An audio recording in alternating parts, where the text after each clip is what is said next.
welcome to another episode of Politics Matters, how civics, politics, and law affect you here on AM 950, the progressive voice of Minnesota. I'm your host, Bruce Klopfleisch. Thanks for listening to the show. If you have any questions or comments, send them to am950radio.com. So for this particular show, we're going to continue on our journey through the Constitution and its amendments. So today I'm going to talk about the 18th Amendment. And then in my second segment, I'm going to talk about a couple of cases involving judges and some, I think, an important judicial decision that came out of Texas recently. And then the last segment is about fascism and how I think fascism is becoming more and more of a problem in the United States. And I think something needs to be done about it now before it gets worse off. And we're barely 100 days into the Trump administration. So those are the segments that we're going to do today. So the 18th Amendment. Many of you might know what that is. Maybe not the exact number like the 18th Amendment, but this is the one that deals with prohibition. So one thing I want to mention right away is that this amendment, and I'm going to read you the actual wording of it here, did not make it illegal to consume or even possess alcohol. Some people think it's like, well, prohibition means this said you couldn't drink. No, actually, it doesn't say that. As I'll tell you here in a minute.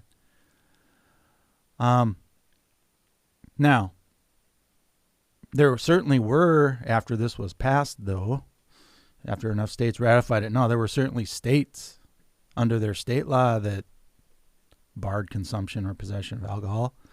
And there was a federal law, too, although the federal law did not bar possession and consumption itself. Now, it barred other things, as I'll talk about here. But the amendment itself didn't make it illegal to consume alcohol. So here's what the amendment did say, though. So this is broken down into 3 sections. So, on previous shows where we've covered some of these amendments, there's a number of different sections involved with this. So this one has 3.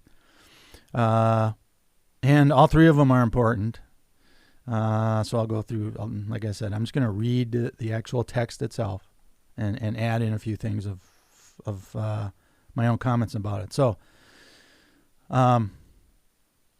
Section 1 says, after 1 year from the ratification of this article, the manufacture, sale, or transportation of intoxicating liquors within, the importation thereof into, or the exportation thereof from the United States and all territory subject to its jurisdiction or to the jurisdiction thereof for beverage purposes is hereby prohibited.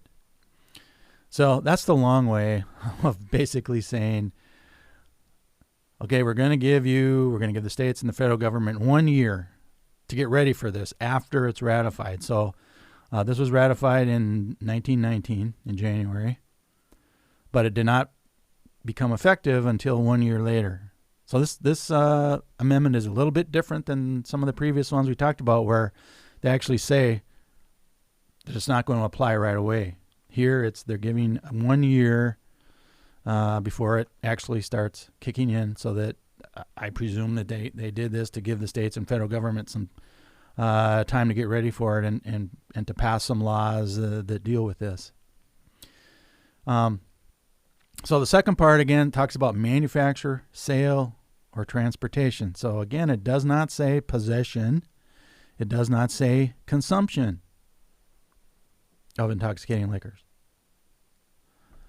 And then it talks about that you can't import, meaning you can't bring it in over the border, like you can't bring booze in from Canada or from Mexico or anywhere else, or the exportation thereof, which means we can't sell booze to other foreign countries under this amendment. So this is a pretty far-reaching one. So that's Section 1. Section 2, this one's a little bit different than previous ones as well. It says, the Congress and several states shall have concurrent power to enforce this article by appropriate legislation. So what this means under this amendment is both the federal government through Congress and the state governments through their state legislatures could enforce this. So we've talked previously about how some of the amendments just say Congress is the one to enforce this by appropriate legislation because they wanted to keep the state governments out of it because they were part of the problem. But here they're saying both the state government and the federal governments can make appropriate legislation. So if the state wants to say, okay, we're banning consumption and possession as well as, all these other things, the states could do it if they wanted to do it. And I think some states actually did, or at least parts of states did this too. So that's Section 2, where it gives both the states and the federal government power to enforce this. Then Section 3 says this article shall be inoperative unless it shall have been ratified as an amendment to the Constitution by the legislatures of the several states within 7 years from the date of submission to the states by Congress. Okay, so this is, I think, the first time we've seen this part here in Section 3 where Congress put in a requirement that, okay, states, if you want to ratify this, it has to be done within 7 years. If it's not done within 7 years, then no deal. Like the amendment does not go into place. And as I'll mention here in a little bit, that did not become a problem coming up to that 7 years. This is one of those amendments that, it got ratified fairly quickly by most of the states at that time. So this is Section 3 is kind of important from the standpoint of there's a time frame on it here. Okay. And it also says that it has to be ratified by the state legislatures. Okay, so it's basically taking away the second way you can ratify a constitutional amendment, which is by a constitutional amendment, or a constitutional convention, rather. So one way you can do it is three-fourths of the state legislatures ratified, or it can be three-fourths of the states by a constitutional convention. So this one, they're taking away the convention part. They're saying, okay, it's got to be the legislatures of the several states. So you don't see that very often either in these amendments. So this amendment is, a little bit different than some of the prior ones. So this was ratified through, this is another one of those where it starts in Congress, right? 2/3 of the House, 2/3 of the Senate voted to propose this amendment, and then the state legislatures, 3/4 of them had to ratify it so that it would become effective. So this started in Congress. They started looking at this in December of 1917. And enough states ratified it on January 16th of 1919. So again, this wasn't that long of a time frame for, at that time, 46 out of the 48 states ratified it, including Minnesota. So even though they didn't need 46 to become effective, most states did ratify this. So that's why this became effective in January of 1920, because I remember it had to have a year to kick in. So various states in the federal government passed laws before January of 1920 when this became effective. So, and I think by then there were probably a few states that even had already done it themselves. And now it's just becoming a national amendment. So how did we get to the point of trying to basically ban alcohol in this country? Well, it started back in the 1800s. So this is one of those things where you can see throughout history, it starts like a long time before it finally breaks through. but it just keeps building more and more and more support over the years. So this is another example of that, where it started out in the 1800s. Mainly there were a number of religious groups that were calling for this to happen because they saw, at least in their mind, that alcohol-related problems were, part of, were bringing down society in their view. Like alcoholism and how the alcohol, was leading to domestic violence, and how alcohol was leading to political corruption, which, by the way, gets worse after this amendment is ratified. But there was political corruption going on involving, the use of alcohol and things like that back, building through time. And other arguments that were used to support this were, looking at it from a public health standpoint. Like they felt that if alcohol was banned, there'd be less people getting sick with all of this stuff, and it wouldn't cost us as much money on their medical care, and things like that. And of course, there's the articles about morals involved here too, about how, their view was if you drank too much, you need some help with your morals, and this was morally wrong, and all those sorts of arguments. And over time, it gained more support. A big supporter of this eventually were women's groups, in part because, some of them were victims of the domestic violence. And there, a lot of people drank a lot of booze back then, and, it was affecting their families. So there was a couple of women's groups that were involved in this. One was the Women's Christian Temperance Union. And then another one was the Anti-Saloon League. So through the 1800s and getting, into the 1880s, 1890s, that's when you started seeing this grow more and more support. And this was during the time of the Progressive Party. The political party started gaining more power. And they made this part of their platform. So you started seeing one of the major political parties at that point. Now, they weren't like, the Democrats or the Republicans, but they were a third party that had some traction. And eventually the Democratic and the Republican Party supported it too, since it got through Congress later. So this was definitely a time where the Progressive Party had some influence. And, they used it during that time frame. So even though, this certainly was a controversial thing, looking back. But, at that point in time, it doesn't look like it really was. Now, there were certainly people who were opposed of it, of course.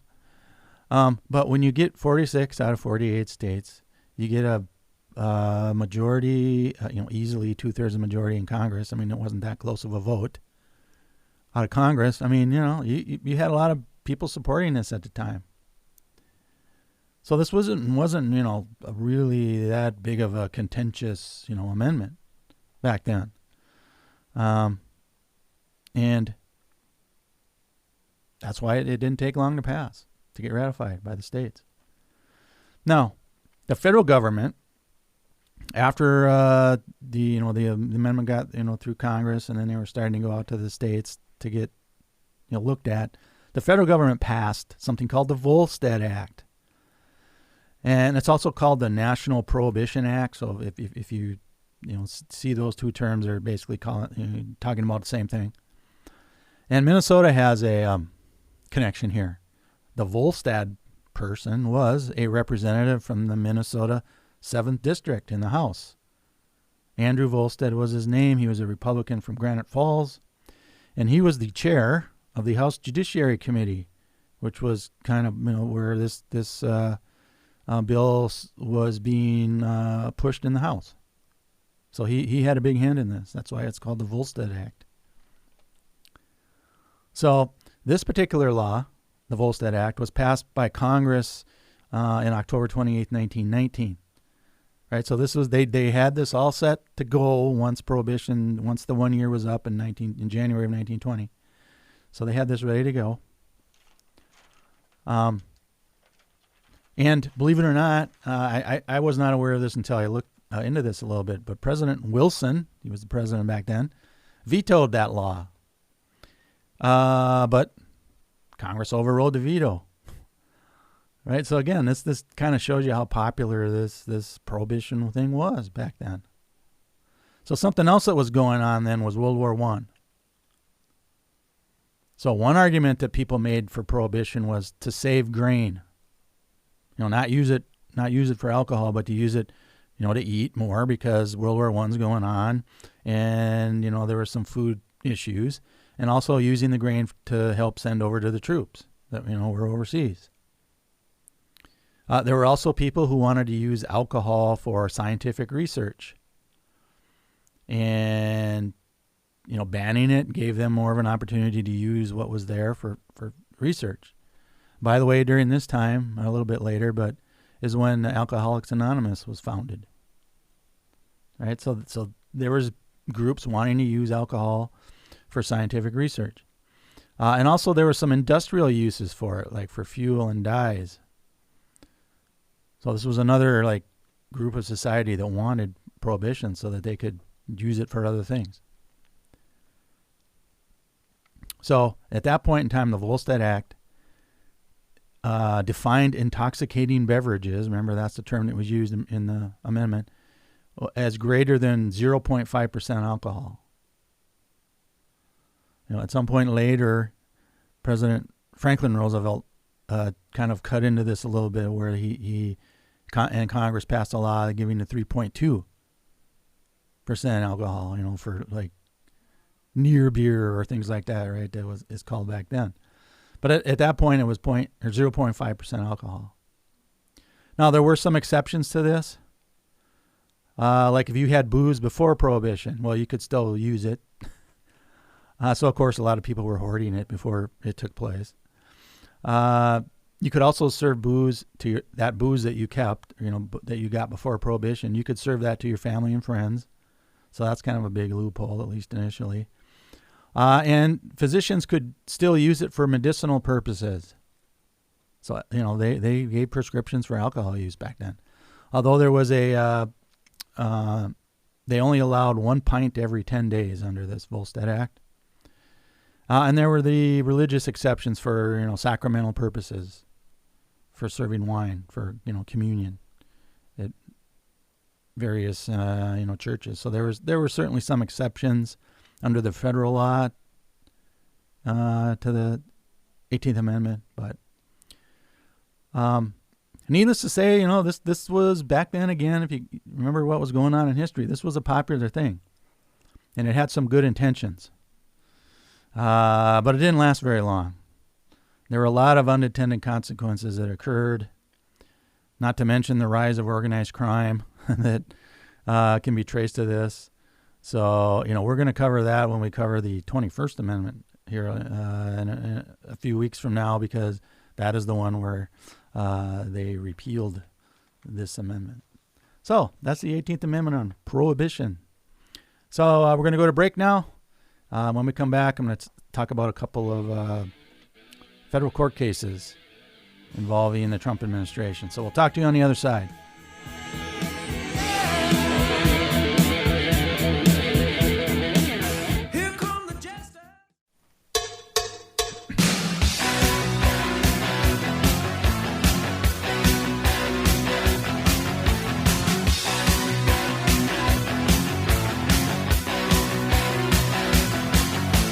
All right, welcome back to another segment on Politics Matters, how civics, politics, and law affect you, here on AM 950, the Progressive Voice of Minnesota. I'm your host, Bruce Klopfleisch. So, for this segment, I'm going to talk about a couple of legal cases. Part of this show is about the law, and how, I'm going to get some politics in here as well. So, there are so many, I've talked about this on previous shows, there's so many cases that are in the court system now where Trump administration has been sued. So I didn't get an exact number, but I know it's over 200 now. So there's over 200 legal cases against the Trump administration just in his first 100 days. Now I'm wondering if somebody's going to look back on this and see that, but this is probably a record. Okay. Another record from the Trump administration, right? But at least on the good side, even though there's a lot of cases out there, he's losing most of them. Okay, so I'm going to talk about another one here where he lost.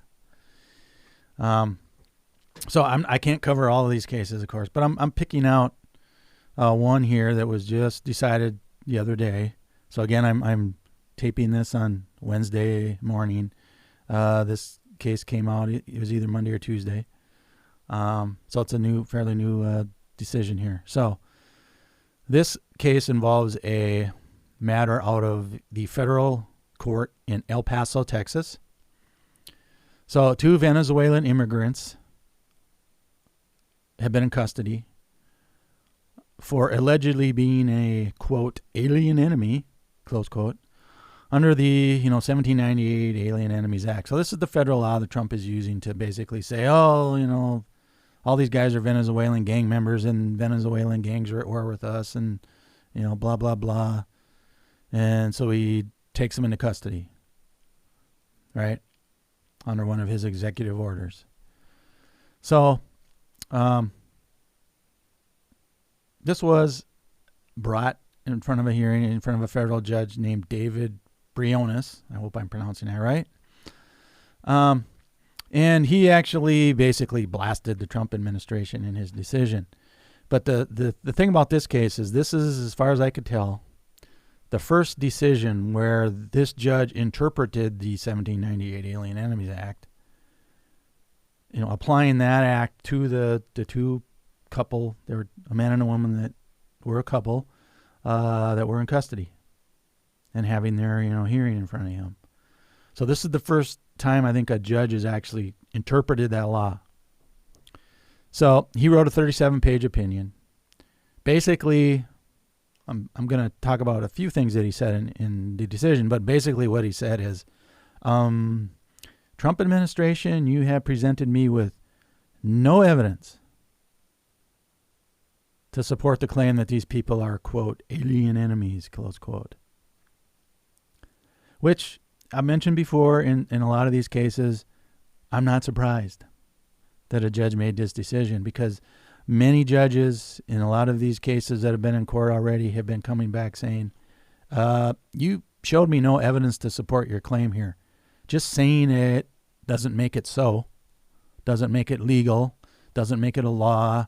Just because the president, administration says this doesn't mean it's true. Okay? Because in court, you need to show a judge some evidence. And this judge basically said, you haven't. And it's not like he's saying, well, it's a close question, but he's like, no, nothing. I'll get into that here in just a second. So another thing that this case involves is I talked before about the case, a couple cases, and one last week where I talked about the Colorado judge basically saying that, okay, you got to give, like the Supreme Court made a decision saying you got to give these people a due process hearing.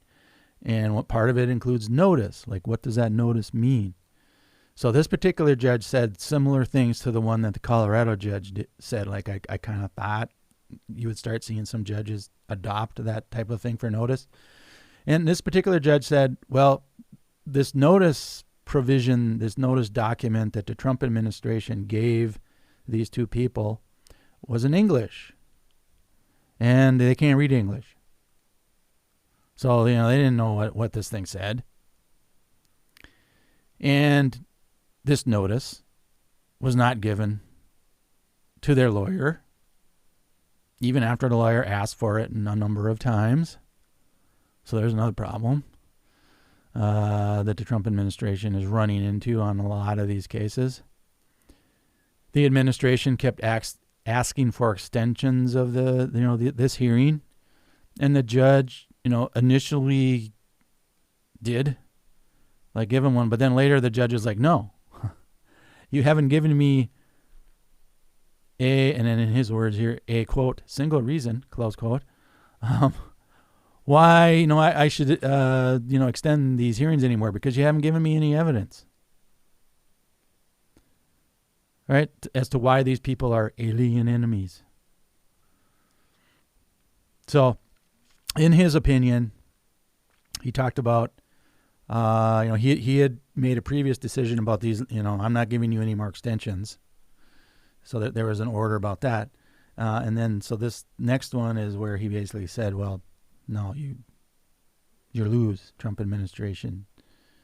So in this particular case, the judge said, quote, that the administration has not provided a single piece of meaningful evidence that this couple were members of the gang, the TDA. I'm not going to try and pronounce it, so I'd probably mess that one up, but that's the initials for it. As the Trump administration alleged, that was the reason that they gave the judge to keep these people in jail under that federal law from back in 1798. And, you don't hear this very often from judges saying, you haven't shown me a, quote, single piece of meaningful evidence. But that's what the judge wrote here. So kudos to the judge here. Now, I'm sure the Trump administration is going to say this is a deranged judge and he's a lunatic left judge and all this stuff. I mean, you can just see this coming. But this judge also, mentioned the Supreme Court decision and said, hey, you have to have a due process hearing. And under the law dealing with these alien enemies, the government has to show, in order to keep this person in custody, that they have to prove this to a judge by clear and convincing evidence, which in civil cases, which is what this is higher. It's a higher standard than the preponderance of the evidence standard. So the preponderance of evidence standard is basically if you can show a judge or a jury, if you have a jury trial, but these are judge hearings. If you can show a judge by 50.00001% that he believes your side, that's good enough. That's what a preponderance of the evidence means, is like just enough over 50%. Clear and convincing evidence, however, is a higher standard than that. It's like in the 85 to 90% area, where it's got to be pretty clear, right, that you've met the standard of evidence needed to prove something. So for this hearing, you have to show clear and convincing evidence, not the preponderance of the evidence standard. So this was another reason that the judge said in his order that said, well, you haven't shown me anything, so how can you satisfy the clear and convincing evidence standard? And oh, by the way, you didn't even get over the preponderance of the evidence standard either. So again, this is one of those decisions where, the judge pretty much said, what are you doing in my courtroom here? You're not showing me anything. So I looked a little bit into this. Here is what the Trump administration said as a reason to throw this couple into detention. They are claiming that the female in the couple was previously married to one of the gang members over 10 years ago. No, she's not anymore. Over 10 years ago, she was. And then, so they state this, and then they take this leap, again, without any evidence, saying that she's a senior member of the gang without any evidence, other than they're saying this in their, written briefs to the judge. They didn't have anybody come in and testify that, yes, she's a senior member of the TDA gang. Nothing like that. No evidence of membership at all in the gang on her. Or the male person as part of the couple. So the judge said, you both get to be released immediately. Okay. And the judge even said, you don't have it, to the administration. You don't have it. It's just not here. So, again, you don't see judges saying this stuff very often. But this judge is basically, I think, trying to take a stand for the judiciary from all the abuse that the administration is giving them. So he doesn't stop there. He says he takes clear offense to the respondents. Now, the respondents in this case is the government, the Trump administration, wasting judicial resources to admit to the court that it has no evidence. Yet it seeks this court to determine that it does through, guilt by association from, 10 years ago. So this is another reason why he released them immediately. But he's not done yet. he also orders that the Trump administration cannot remove anyone else that they have in detention in that court's jurisdiction, in that El Paso area, without first giving, like the Colorado case I mentioned last week, 21 days notice of a hearing for their due process rights. And this hearing has to include, be in a language they can understand. And it also has to include in there that they have a right to a lawyer. And again, it's up to the person. If the person doesn't want to contest their deportation, they don't have to. They can just agree to be deported. But otherwise, you can have 21 days to ask for this hearing, this due process hearing, and have a judge decide it. So this judge is basically taking the same approach that the one in the district judge, a federal district judge in Colorado did in that case I talked about last week. So, this type of thing is occurring every day with people being picked up, deported, don't get a hearing. Why? Because I think the Trump administration knows they don't have the evidence. It's not going to hold up in court. Like, this judge basically, just said clear and emphatically, like, you don't have it here. Why are you here? Why are you wasting my time? Release these people immediately. Just because you say something doesn't make it true. Trump administration. So I hope other judges start ruling the same way. So again, you're starting to see some of these lower court district judges in the federal system rule this way. And the Trump administration is going to appeal these, of course, because they want to get it up to the Supreme Court.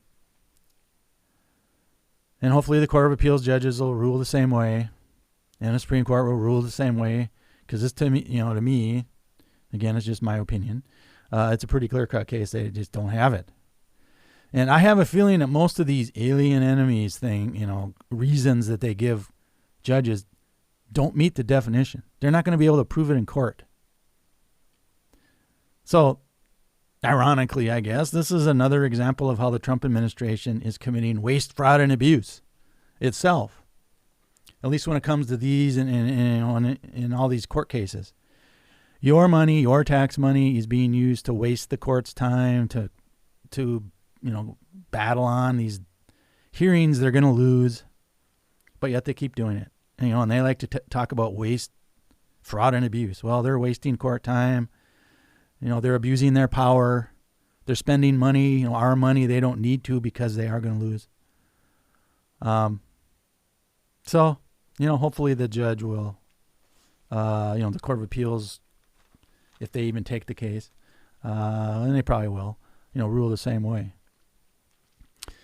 So I want to bring up another case. So you probably heard recently a judge was arrested, a state court judge was arrested in the state of Wisconsin by the Trump administration, charged her with 2 federal crimes. And her name is Hannah Dugan. I believe she was in the Milwaukee area, which again is not a surprise. I think that the Trump administration did this on purpose, set this whole thing up. But she was charged with 2 crimes. Number 1, obstructing or impeding a proceeding before a department or agency of the United States. This is a felony offense under federal law. And secondly, she was charged with a misdemeanor offense of concealing an individual to prevent his discovery and arrest. Now, basically, the allegation here is that she helped an undocumented immigrant evade ICE agents by directing him to leave a courtroom through a side door. And he was caught anyway. And about a week later, the Trump administration charged her with these 2 offenses. Now, a federal judge heard her initial hearing, and she was released. So she's got another court hearing, I think, in May. And the Wisconsin Supreme Court has now suspended her, basically put her on administrative leave, pending further order of that court. So, ICE agents were waiting there because the guy that they were looking for had a hearing in front of her. So they had a hearing. And then he left out a door out of the judge's chambers. So this is definitely a case where the Trump administration and the Republicans, as I said last week, you gotta mention Republicans too, because they're supporting all this stuff. You don't hear any Republicans questioning this. All right? They're trying to send a message to judges not to cross them or risk being arrested. Now, they didn't need to arrest her and haul her away in handcuffs like they did. They're making this a TV show, right? And then you got the Attorney General, Pam Bondi, goes on Fox Lies and says that the judge is, quote, deranged, close quote. And by the way, she's breaking a Department of Justice rule that you're not supposed to comment on pending criminal cases. Of course, they don't follow the rules. So I think a couple things to look at in this particular case. The feds have to prove that the judge's intent was to help this guy evade arrest. Now, they may or may not have it. I don't know. But that's what they have to prove. And I'm assuming her defense is going to be, well, that wasn't my intent. So. And then you have Kash Patel, the FBI director, was already on social media saying Dugan, quote, intentionally misdirected federal agents away, close quote. So he's already on social media messing it up, also violating the rules about commenting on cases in public. Now, he's since taken that down.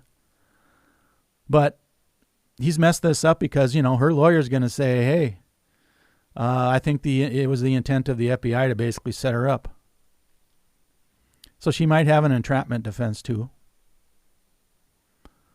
And then the last thing to kind of watch for is this warrant that they used to arrest this person.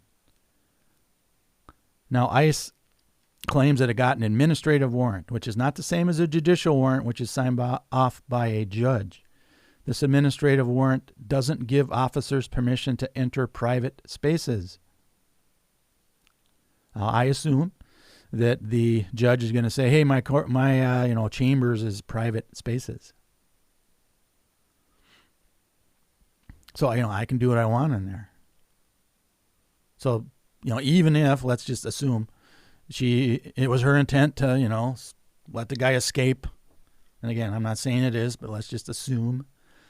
She's going to argue, well, this is private space. They can't make me hand them over in my chambers. And if he wants to, what's wrong with going out this other door? So, you're probably going to see some argument over that. Some former federal prosecutors that have looked into this a little bit, I saw some articles in the Milwaukee paper about this. And they're saying, well, this is like a subpoena. This administrative warrant is like a subpoena. And they're saying we wouldn't allow a courtroom to be invaded for purposes of serving a subpoena, so why would we do it for an administrative warrant? Because judicial warrants can be served anywhere, including, private places. So if this judge would have, if ICE agents would have had a judicial warrant, that's, another story, but they didn't. So the defense will likely argue, that, well, this administrative warrant is no good here.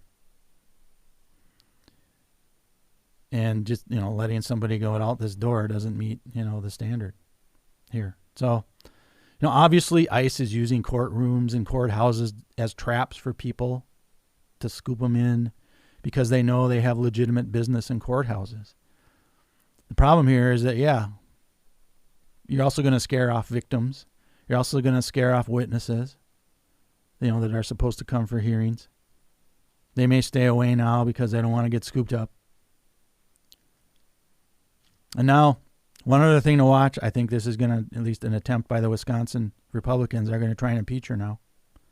I bet. They control the legislature in Wisconsin. So, Scotty Walker, haven't heard that name in a while. He's already come out and said, yeah, we got to remove her. So this case is actually, under the federal system, it has to go to a grand jury to get formal charges. So maybe the grand jury will come back and say, well, no, we don't see it here. But, we'll have to wait and see. But, this is another attempt to try and intimidate the court system. So as we go to break here, I'm going to come back and talk about fascism in the United States that's growing. So we'll talk to you on the other side.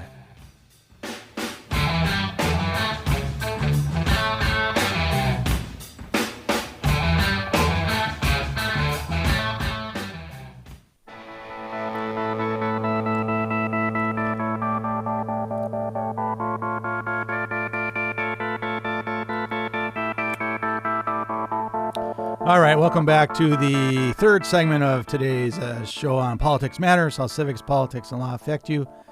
Here on AM 950, the progressive voice of Minnesota. I'm your host, Bruce Klopfleisch. All right, so for this final segment, I'm going to talk about fascism. Now, I think it's getting worse in this country, and I'm going to give you some reasons why I think that's the case.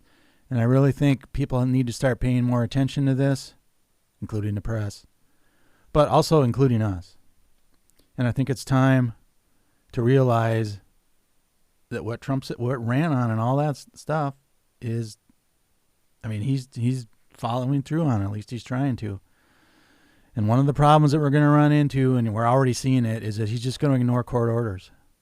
Like he just came out and said last night in a speech that, yeah, I know the Supreme Court said I got to bring this guy, Mr. Garcia, back from El Salvador prison, but I'm not going to. He actually said that. So here's Mr. Garcia. I've talked about this in previous shows. Mistakenly put in this prison, and yet he's still there. For nothing.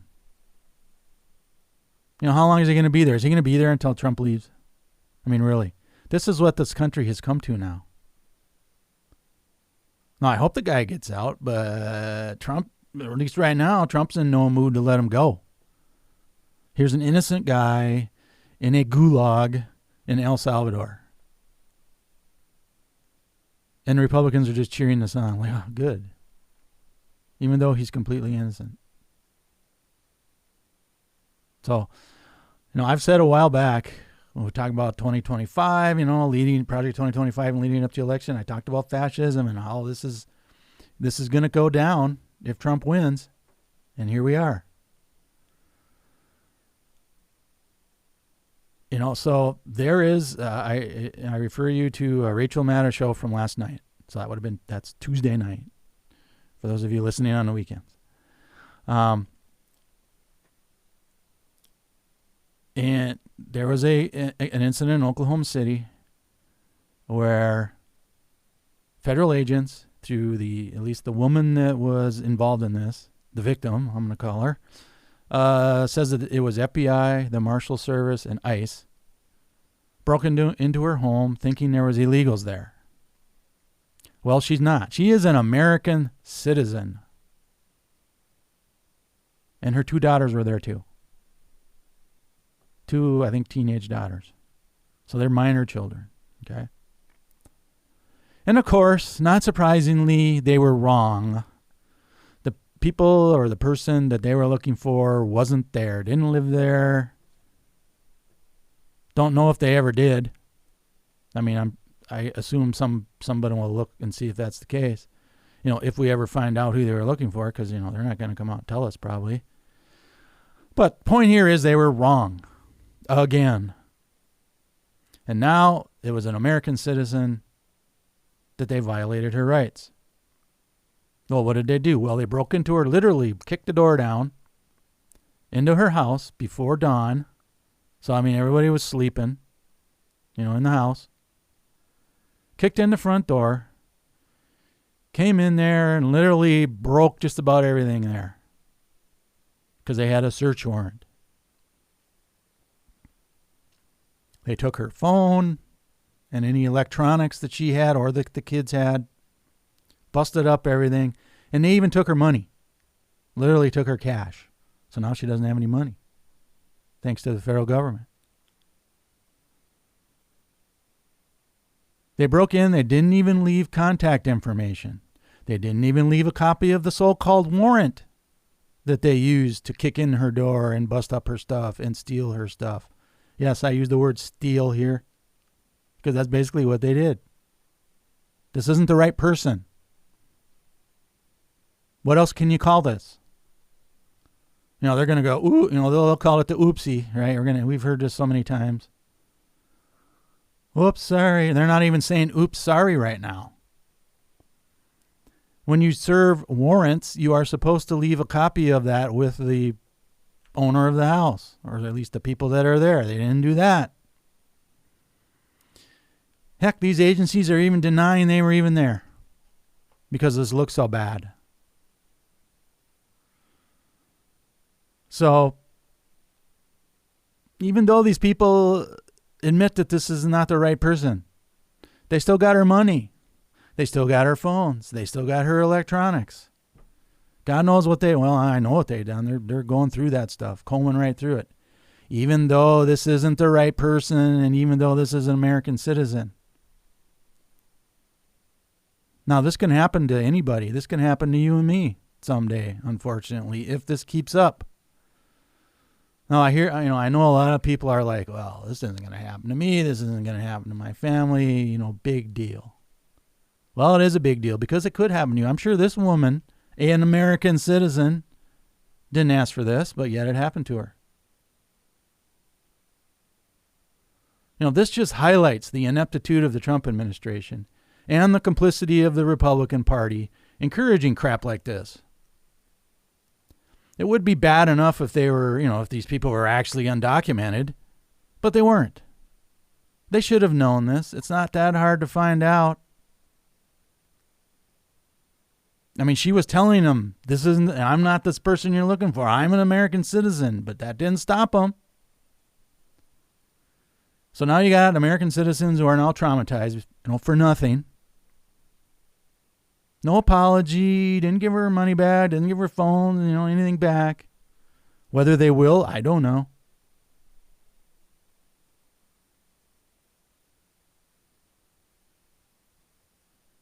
If it's not them, these agencies are denying it wasn't them. Well, then who the hell was it?